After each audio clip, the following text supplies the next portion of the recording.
Para instalar Parrot vamos a usar VMware, que para quien no lo conozca, básicamente es un software que nos permite crear máquinas virtuales dentro de nuestra propia máquina host. Podéis usar el virtualizador que más os guste.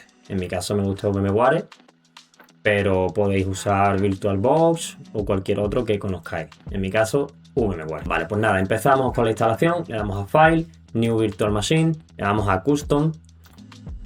Vamos a elegir esta versión de hardware. Y aquí vamos a seleccionar la ISO que vamos a querer instalar, que es la Parrot Security. Le damos a Next. Aquí vamos a poner de nombre Parrot. Vamos a poner Parrot S. Vamos a darle